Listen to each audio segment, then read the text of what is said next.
What's up, everybody? It's your boy Nick here with Empires of Mind, where we help people get their mind right so they can get their life right. So don't mind this. Just got back from the gym, had some thoughts. I wanted to get them down real quick before I start working on other stuff. So the biggest the biggest factor in your life that's going to be able to give you anything you want, to give you the results that you want, is your ability to focus. Now, why did I think of this while at the gym? Well, because I see a lot of people that have been going there for before I even started there who look the same because they're not really focused on their workout. They go there, they're talking to a lot of people.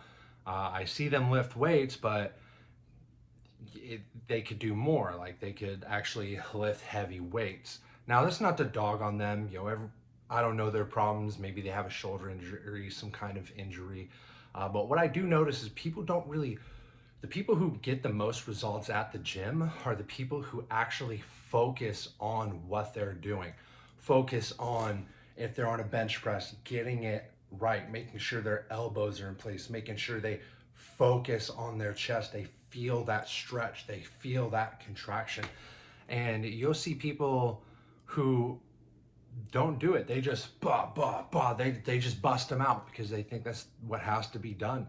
And that's really a metaphor for life. People just go through the motions and with no expectation of what their end goal is. They don't have something to focus on. Now, Andrew Carnegie, I might be misremembering this story, but I know he said it. I believe he was in the courtroom. They were trying to make a fool of him, and because he was making a lot of money, so they thought obviously he was doing something wrong, right? Now, that's a mentality that a lot of you guys have today. Oh, they're rich. They did something wrong to get there. Plenty of great people out there that help a lot of people. Tony Robbins, Dean Graziosi, Tom Bilyeu, Patrick Bet-David, the list can go on. But what I'm getting at is his story. Well, I want to say he was in court. I could be wrong. Let me know in the comments. That everyone in that courtroom can focus for 5 seconds max, where he has the ability to focus on something for a full minute without getting distracted. I might be wrong with the numbers, but it was something absurdly small.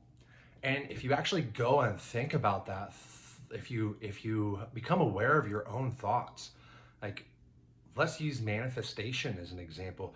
A lot of people will sit there and their mind will wander away from it, and then they'll bring it back and focus for a little bit, and then their mind wanders again away from it. Now, you're not going to get what you want if you can't focus on it. Now, it comes down to focusing on the right and the wrong things as well. If you're focusing on how am I going to get this, you're not going to get this. You only need to focus on what it is you want and only what it is you want, and be able to consistently focus on that thing. Now, I I was diagnosed with ADHD at a very young age. I was off and on medications my entire life.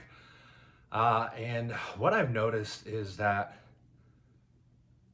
the medications only helped me focus when I took the medication. Yeah, Adderall is great for getting things done, but what happens when there's no more Adderall?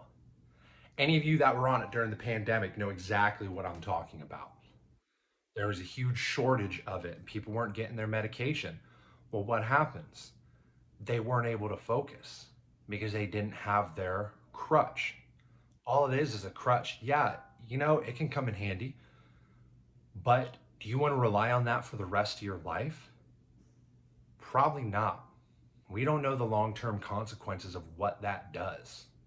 With most medications, they only know short term side effects. Long term side effects are yet to be discovered or even released if they do know it, because the pharmaceutical company's not there to help you. That's a different story, though. It's a profit engine, a big profit engine. Now, back to focus. When you're able to focus on what you want, life has a way of bringing everything to you. Now, well, why does this work? This isn't some spiritual woo woo. even though, I do follow a lot of that stuff. What this is this is quantum physics at a level. There's, if any of you are familiar with the double slit experiment, it's a very interesting experiment. They had two slits, they were shooting particles at it. Forget the reason why, just to observe it. But when they stopped observing it and the camera was still in there, the particle turned into a wave. And then when they put their attention back into it, it turned back into a particle. What am I getting at?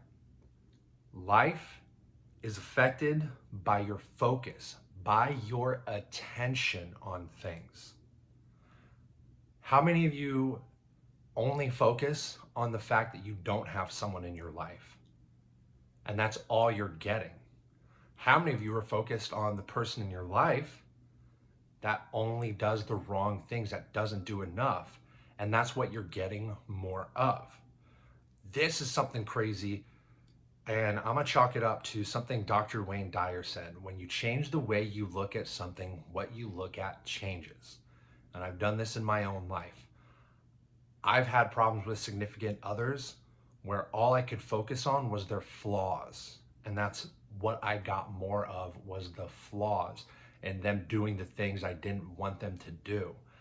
After, a lot of self-work and other things, it's a struggle, but switch the flip into focusing on not what they're doing wrong that bothers me, but what they're doing right that I enjoy. And I started to see more and more and more of that, to where the problems that I had without talking about it to them disappeared. They disappeared. There's countless stories. I think it was Neville Goddard, or maybe Bob Proctor, one of those spiritual leaders, told the story. Joseph Murphy told the story of a teacher, a group of teachers who had this one student who was such a problem student. It was a girl. She didn't listen. She was rude. All these other things. They were getting ready to expel her. They just didn't want to deal with her. Well, this one teacher was a student of the mind. So I want to say she read something about Dr. Murphy's books, and then she practiced that with that girl. Instead of thinking about all the bad things, she started thinking about how wonderful this student was, how her grades are amazing, how great she is to teachers. And then over time, her behavior changed. All the teachers noticed it. And that's just from one person. Here's another phenomenal story about the power of awareness. There's a group of meditators who would go into high crime areas of the world, and then they would meditate. They would put their meditation, their focus, they would put their focus on peace. They would focus on peace and harmony in that area, and crime rates went down because a group of people focused. I forget who said it. It might have been Deepak Chopra. I don't know how to pronounce his name really.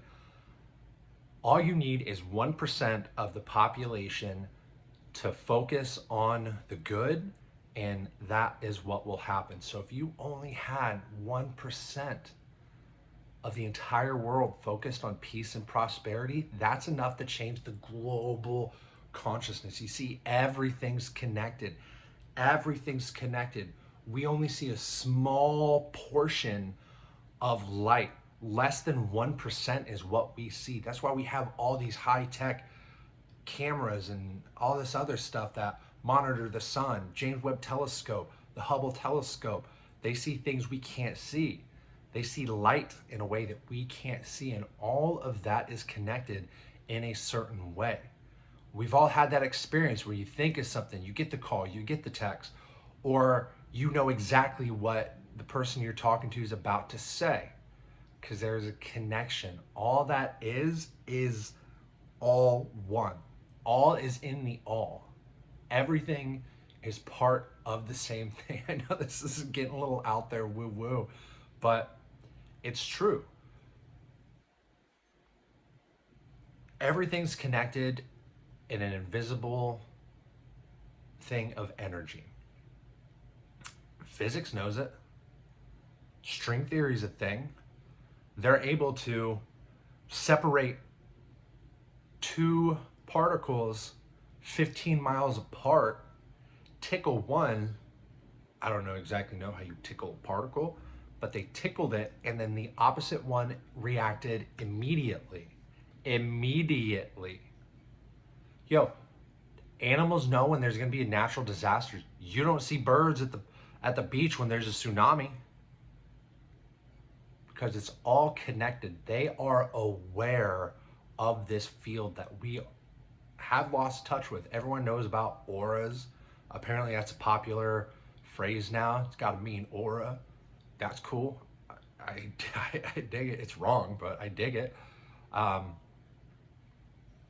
But it all ties back into your awareness. Start focusing on what you do want. You're going to see more of it. Start small. Start small. Think of abundance. You might find coins on the ground. Oh, shoot. Abundance. Hey, man, that's abundance. You might focus on people paying you more attention. You're going to start seeing that. It's going to be in your life daily. Task for the day: figure out where your focus goes. Find what your predominant thought process is. Because when you become aware of something is when you're able to actually make a change. But if you don't become aware, you can't make that change. So till next time, deuces.